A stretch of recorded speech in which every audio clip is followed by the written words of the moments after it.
Hi, Dylan. Hi, Laura. Hello. Hey, How are you both doing? doing good. How are you?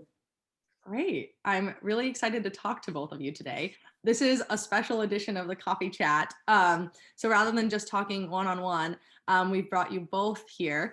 And to get us started, I want to do a quick round of introductions. So Laura, this is Dillon Bernard. He's on our expert advisory board. He's been a youth leader in climate activism. He's the head of content at DB Content, and he's been working in environmental justice for years. Dillon, this is Dr. Lara Cushing. She's a renowned researcher and an assistant professor studying social inequalities and exposure to environmental hazards here at UCLA. And she's also a faculty associate at Sea Solutions. The occasion for this discussion is National Public Health Week. April 8th, so each day has its own topic, and April 8th is all about galvanizing climate justice.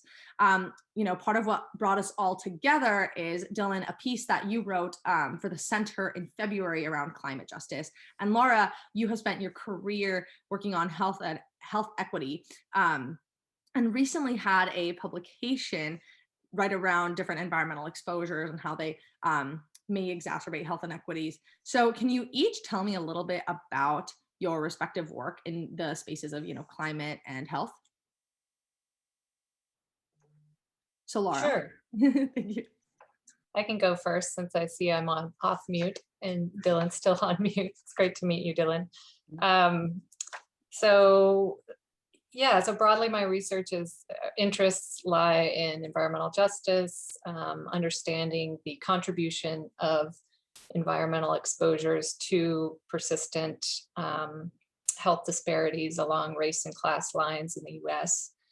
And some of my recent work has, particularly related to climate justice. I've been working with colleagues at the University of California, Berkeley and Climate Central, and with several community-based environmental justice organizations on a project called Toxic Tides, where we are estimating flood risks at contaminated facilities, industrial facilities, due to sea level rise and what we can expect in the future in terms of potential hazards to nearby communities from the flooding of facilities that store, emit, and use toxic chemicals. And the first paper from that work came out last year, where we were actually looking at affordable housing. As we know, we have, affordable housing crisis in this country, and we wanted to understand how much that might be made worse by our rising seas. And so we actually found that the number of affordable housing units at risk of flooding due to sea level rise, it may increase up to 3 times in the next 30 years. And the work really highlights, communities where we need to be investing to protect our precious affordable housing stock. Other work has looked at oil and gas drilling and production and impacts to nearby communities. From a climate justice perspective, we really need to be transitioning away from fossil fuels, leaving oil and gas in the ground. But instead, the US has had a boom in oil and natural gas production over the last decade or so, enabled largely by these new techniques, enhanced recovery techniques, things like hydraulic fracturing, that are making it easier to get at deposits that were previously hard to get to. And so we've been looking at flaring, which is the intentional burning off of natural gas that's kind of a waste product particularly from oil drilling. And so it's mostly occurring in rural communities where there's not a lot of monitoring or reporting required of the companies to know what's going on. And so we've actually used satellite observations to measure flaring from space and quantify the number of people living nearby and flaring from oil and gas production, primarily in Texas, New Mexico, North Dakota, Montana, and found that over 500,000 people are living within 5 kilometers of flaring from oil and gas.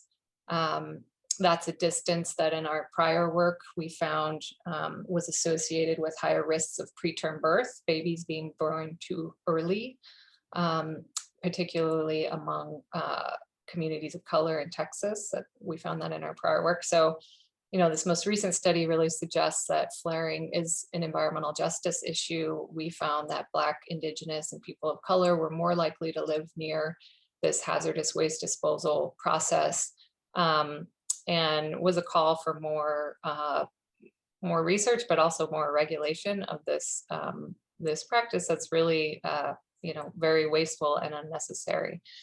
And then I guess I'll just the third kind of piece that I've been working on is really focused in California, looking at what our state is doing to try to meet its ambitious climate goals and greenhouse gas reduction goals. So we've looked at the cap and trade program, which regulates large point sources of greenhouse gas emissions. And we've also looked at the clean vehicle rebate programs, kind of from an equity perspective. And so our early work on the cap and trade program suggested that at least in the first 3 years of the program, emissions reductions were kind of underwhelming. And actually the majority of regulated facilities had increased their emissions prior to the initiation of the trading program. And that communities of color, low-income communities, were more likely to have experienced emission increases, not just of greenhouse gases, but other hazardous pollutants that come out of, that are emitted along with the greenhouse gases from these regulated facilities. So that work, raised some red flags, and I think asks us to consider what climate justice advocates have been saying for a long time, which is, to think really hard about what is the best way to reduce greenhouse gas pollution and regulate carbon in a way that delivers not just climate benefits, but also environmental justice and health equity benefits. So I'll stop there because I want to hear from Dillon, but that's a sampling of some of what I've been up to lately. Amazing. Yeah, and I'm Dillon Bernard. So my time is spent on a different side around thinking through digital communications, primarily in the youth and movement space, and primarily in kind of climate justice. So as the comms director for Future Coalition, which is a national network of youth organizations and kind of organizers, we coordinated the September 20th, 2019 strikes, which saw 650,000 people strike across the country and then 7 million people worldwide. Mostly like young people. I was like in New York City and just like saw all the young people with their signs, and just like New York City got the day off from school, so that kind of helped turn out. But yeah, I think my time has really been spent around how do we mobilize young people and adult allies to really see climate change as a crisis that it is. And as we shifted to digital, a lot of my time has really been spent around how do we do this? How do we continue the drumbeat around our messaging, but through kind of digital, and also not do it with intention, because we're like there's so much content hitting us. So I think a lot of my time has been figuring out like how do we think through social media strategy and content that really reaches people and engages people thoughtfully, using stories and the narratives of people seeing themselves. I think for me, it's kind of an interesting spot because I'm often on the other side around just like figuring out like how do we tell this. So I'm often like amplifying the stories of just like organizers who are doing the work. I'm behind my computer, but a lot of these folks are like, trying to juggle organizing between like finishing high school or being in college classes. So my goal is really to figure out like how do we mobilize an audience, the general public, to see that young people are on the front lines of the crisis, and then also ideally like organize and mobilize with us. And I think the real focus of how I approach my work is just like creating strategies and social media content and graphics and videos that really allow folks to like learn, engage, and then mobilize. And I think mobilize has meant a few different things, including just like signing this is like the bare minimum, but I do think we're trying to like get people out in the streets and get people also like shift power to young people. So folks are like designing policy. So that's really where my goal is, figuring out how do we do that, starting with the narratives that we're telling across the country. That's amazing. So I think what's really cool about this particular conversation is we do have that two sides of the same coin where you need research and you need activism, and they both can play a role in, increasing the impact of the other. So, Dillon, I'd love to start with you for this question. So how do you see, research and activism benefiting one another so that results of research actually, get to communities to promote climate justice? So, like for you, that would look like, what role can scientific evidence play in improving communication and community engagement? Yeah, and I think that is something I think when narratives meet the numbers, that is where public opinion really like shifts, and we've seen that through kind of aligned movements. Is like that sweet spot around like, okay, folks see it in the stats, and then they see it with the stories, and they connect those dots gracefully. And that's really where we've seen the power in just like mobilizing people. It's just like the stories are not enough on their own most times, and then the stats and the data is often not enough because folks, if we just put some data on a social media graph, they're just like, okay, I have no context, I don't see real people. So I think we've seen it just around like how being able to like mobilize young people and get folks engaged is like, okay, meet these in the middle, connect them thoughtfully. I think as somebody just like tries to think around like how do we like not always speak to the same folks, I think I've been thinking about that more and more. It's just like there's a subset of people who are just like, okay, anything that we kind of create, we know it'll reach them. But those folks, they're already bought in. They already understand the urgency of this issue. So there's the other side around like these folks, climate change has never, or the climate crisis has never talked to them. So trying to ensure that we're thinking through how do we use both to start those conversations, I think is one piece. And then it's often like, okay, how can we ensure that they see themselves in the content that they're seeing, and also seeing the narrators and spokespeople also look like them, I think has really been a core thing as we think through what the climate messaging is really trying to figure out how do you make it empowering so folks are not just like in a constant state of anxiety, because I think that's where also in a lot of that is just around, okay, like I know we're in a crisis is like often the response we get, like what do I do about it, like these numbers aren't helpful to me because I don't know how to take action. And I think that's really we're really trying to have people, and how I really think around is like kind of an elevator or arc of engagement. It's just like, okay, we learn, we kind of take action, and then we kind of get organized. Um, so I think that's really where the movement is really going, is like the messaging is one piece, the narrative is one piece, and then ensuring that we have the data on our site to back it up. Otherwise, I do think we just have like one-sided thing. So we're really relying on the power of stats to supplement the stories we're telling. And like there's an endless amount of stories we can kind of amplify, but I do think we're trying to make sure folks kind of get all sides in order to really take the next step, which is like have concrete ways and solutions to get involved. Definitely. And, Laura, the sort of same or the reciprocal is true for science, right? And science can benefit a lot from community engagement. Can you tell us a little bit more about that?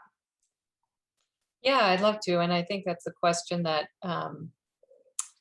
at least within the academy, we're often hearing about how science can benefit communities, but less often talking about the ways in which communities actually improve the science that we're doing and the scientific enterprise in general. So I think, one way is just ensuring that we're asking the right questions and that the questions we're asking are relevant to communities that are experiencing the impacts of climate change on the ground, communities that have a large stake in terms of what the consequences of any policy action that we undertake, the consequences going to have for them, for employment, for their health, all of that. So, community engaged scholarship can help ensure the relevance of the work that we're doing and that we're asking the right questions. It also makes our science better. An example from my own work is that we have 3 organizations advising us on this toxic tides project: the Asian Pacific Environmental Network, Cause and PSRLA, Physicians for Social Responsibility Los Angeles. And in this project, we're working with, these pretty messy data sets. The public secondary data sets, they're not perfect. They have a lot of errors in them. We want to be comprehensive and include as many different types of potentially facilities that might release hazardous chemicals during a flood event. But when you're trying to be that broad, it's hard to make sure the data are really accurate. And so time and again, we've showed our preliminary work to advocates, and they've pointed out, things that are missing, things that are concerning. Maybe we need to go back and check, XYZ in the data. So really kind of ground truthing, if you will, what we're doing and making sure that it's as rigorous as possible. And finally, I think engaging with communities and advocates helps your work get out there and make a difference. So Dillon talked about, the need for the narrative and the stats to kind of drive home the take-home messages around climate justice. And I would agree, that certainly the science alone we've seen that that's not enough, right? We've known about climate change. Scientists have known about the greenhouse effect for, over a century, but that's not enough to move towards political action and social action. So, partnering with advocates can help ensure that the findings of the research really get into the public discourse and conversations around policy and how we're going to address climate change, and get into those regulatory spaces, and also inform community organizing work. So I certainly see them as complementary, and have really benefited in my own work from collaborating with communities. That's great. And I think you really get at the core of the fact that research and community engagement, they can move along the entire pipeline of development, all the way from question formation to making sure that that is communicated. So both of you have obviously been incredibly successful in centering health equity and equity and climate justice in all of your efforts. It's core to both of your careers so far. Can you share some of the lessons that you've learned and some of the strategies that you use to make sure that equity is not, taking a back seat to making sure that, the folks whose health is disproportionately being affected, or whose, lives are disproportionately being affected by climate change, are really at the center of everything that you do? Dillon? Sure. Yeah, and I think it's really based on the simple premise, and I wrote about this a little bit on the Sea Change blog, but it's just allowing folks to claim their own narratives, own their own narratives, and I think often too, I think the numbers, the stats, or even like the final stories often don't get back to the community. So it's just something we've been thinking around. It's just like, how do we ensure that those folks are guiding the message from beginning to end? Because I think folks are either invited to the table that's already set, so the discussion is already set, and okay, you're here, and then after this we just go back, and we're never gonna be in discussion again. Or it's often folks helicopter into communities, and then they're off, and then the data, the story, the final story just never gets back to them. So I think that's something we've been also thinking to do in terms of how do we engage folks and tell the stories, and ensuring that folks can throughout the entire process really lead the narratives and lead it on their own terms. I think has really been the core. And I think this is when we also get to spokespeople and who is represented and how they're represented. I think this idea around changing the narrators to change the narrative, I think has been a core premise around all the work that we were doing as we think through the youth-led climate movement, is ensuring that is a core, and then also ensuring that we're shifting power and really authentically centering and elevating BIPOC youth who are often leading the organizing, but I don't think the media narrative is often that way. So I think we've also been trying to push back on that front too. Is often it's BIPOC youth who are actually on the ground, well, one most impacted, and then also on the ground organizing. But I do think it's often not highlighted through media. And that's a kind of a failure on like all sides, like the media, and kind of is attraction to like spokespeople, and then also like we also just have some work to do to ensuring that those folks' vision and mission is often told through the narratives and amplified and allow them to tell it. So I said like really this idea around shifting power and also just like elevating, allowing folks to tell their own stories on their own terms has really been like the two most important things we think through like post climate strikes, and as we like as folks like there's rumblings of like striking again and organizing again, and I think that has really been the core is like ensuring that we're doing that intentionally in order to continue expanding out the movement and also continue to be authentically elevating those folks who are disproportionately impacted.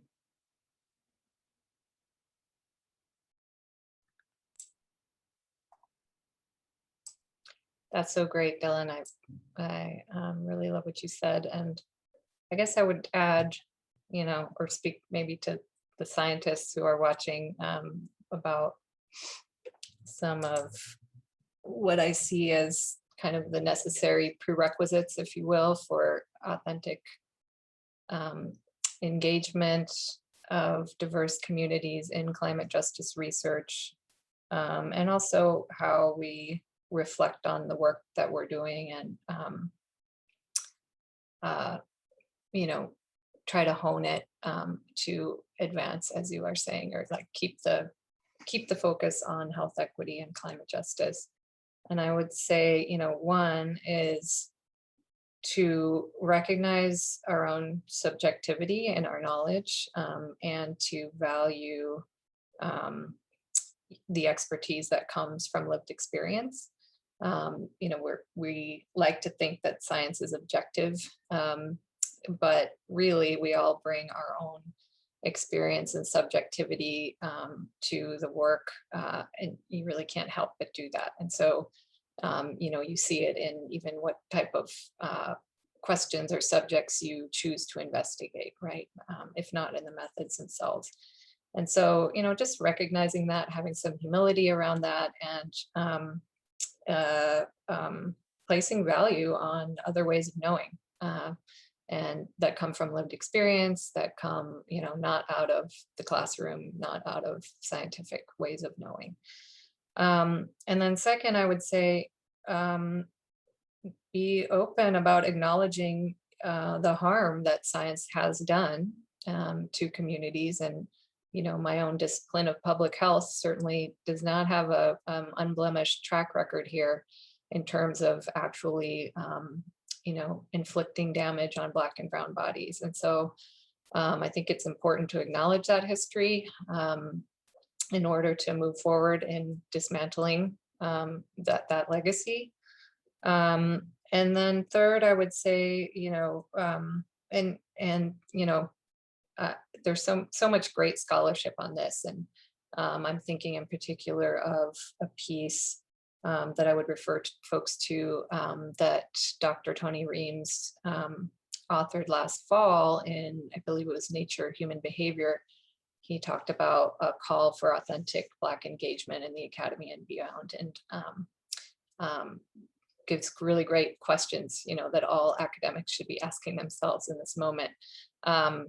And he talks about, what does authentic engagement look like? So if you've, reached the point and you're ready to engage with BIPOC communities, with communities beyond the academy, is that engagement really authentic? And is the partnership equal? Are the collaborators being respected and compensated appropriately for their contributions to the work? And I think, more broadly, thinking about how we surround ourselves with and support people of color in becoming scientists and doing the work themselves. Sorry, I just lost my train of thought, but it's clear that we have a crisis of representation in the academy, also in environmental science, environmental studies. and our standard operating procedures in terms of mentorship, career advancement, retention, all of it aren't working, right? It's time to reimagine those. And I think a part of that, or a big part of that, is really thinking about how do we decenter whiteness and white culture in the academy? Because until we do that, I think that goal is going to be hard to realize. And the goal of what Dillon's talking about, right, which is people telling their own stories, is going to be out of reach. Yeah, and I would just say quickly on the messaging point, I think that's something, as I was like, because I kind of, I say I stumbled into this kind of space, but I mean not the truth, but I did stumble a bit. And I think that's something that was super interesting as I was kind of expanding myself into this space. Is like I, as a teen, which was like literally a few years ago, I was really taught climate change as as global warming, just as like polar bears, and like that was the extent. So there's commentary there on education. So I'll leave that aside, but like in terms of just like messaging and like spokespeople and like ownership of narratives. I think that's something that just across climate justice, like generally speaking, across every element, it's just like there's so much work, and I think we're now like it's exciting to see that folks are doing the work, and like we're all trying to like do the work, understanding that like time is not on our side. But so I think there's something to that, something so powerful around like all of us coming together and recognizing that this is, you know, it is too late, but it's not too late. But I think that is also something I think through around like, how do we message this? It's just like me myself, I'm coming at this at my work, understanding that folks like me aren't necessarily in these rooms. So I think that's something I think as a movement, I think we're really trying to like open this door and ensure that it stays open, and that throughout the process that folks can really just allow themselves to lead and claim their stories throughout it. Well, hopefully this conversation is, just another example of a channel opening between, different folks working in the same space, connecting that science and that messaging. I want to take an opportunity to, have either of you ask each other whatever you'd like. I have sort of set up the questions for you from here, but Lara, do you have anything that you want to sort of chat about with Dillon? Yeah. Let's see. Maybe I'll toss out two questions, and Dillon, you can answer both or answer one, whatever resonates more. One, I would just love to hear like what makes you hopeful, or what kind of keeps you going in this work, incredible work that you're doing. You make me feel very old. Just looking at your resume, and I don't know your exact age, but it's all very impressive. So that's one, is kind of what makes you hopeful. And the other I wanted to ask, because you mentioned earlier kind of this onslaught of content, especially online, and how do you break through that with the work that you're doing and the narratives that you're trying to get out there. So if you could offer like 2 or 3 social media accounts or news outlets, or recommendations you have for people who want to keep up and keep the pulse on what's going on in terms of youth of color and their work on climate justice, what would you recommend? Questions, yeah, and I think what keeps me going, I think it depends on the day. I think really my time is really spent exclusively right now around like how do we center youth of color. So like I've really been really proud of just like the work we've been doing around just like allowing for youth of color led campaigns, and there's a youth of color led kind of climate justice campaign that will kind of be doing organizing in the near future. And I think just like that premise around like a really shifting power has been keeping me encouraged, and I think that it's so exciting for like every movement is like creating those spaces and allowing folks like lead, and really just like going against, I think it's like there's a lot of unlearning happening, which is on all sides, that I think is so powerful in times like this and like a need. But I think to see folks like doing the work and being willing to unlearn, I think is what keeps me going. And also I get to like all day I get to like talk with other young people around how we're gonna change. A lot of my time spent around like how we change the media industry, how do we change the climate justice, messaging. So on all of it, a lot of it is really led by youth of color. So I think that is what really keeps me excited is just like that premise around like, okay, young people are here and we're just doing it. We're figuring it out as we go. We're also juggling. Like I will jump into a college class and this evening after work. Like we're also just like juggling all of it together, and like that there's something so beautiful around in this premise that we think or we hope or we know, I don't know, that we can change how things are done, or at least kind of nail at it or hammer it away. And then in terms of social media content, I do think I don't leave Future Coalition social anymore, but Future Coalition is a great kind of source around like what folks are doing across the movement. I do think International Indigenous Youth Council does some great content and curation of content around youth-led movements. And then Earth Gardens also does some great Indigenous youth-led content. And I think that's really, all of us together are just like continuing to push away around using like everything from memes to just like explainer graphics. We're in the age of explainer graphics on Instagram. So we've just seen like a bunch of different content. I guess that's also the question I want to pass back to you, Laura. It's just like we are in a constant state of content in terms of climate and everything else, but then we're also in this like doomsday and very jargony like around climate and everything else. There's a lot of that messaging that's like people like tune out. So I guess my question is like, how do we do this more thoughtfully around like understanding that there's the data that's sometimes jargony just by the nature of it, but how do we break it down and also do it more thoughtfully so that folks aren't just in the constant state of climate anxiety all the time? Because I think we're seeing a lot of that, just where I'm like, okay, there's this thing, but I don't know what to do with this information, and then it becomes counterproductive for folks, I think. Well, I think that's a $1 million question, right? I guess in my hopeful moments, I like to think that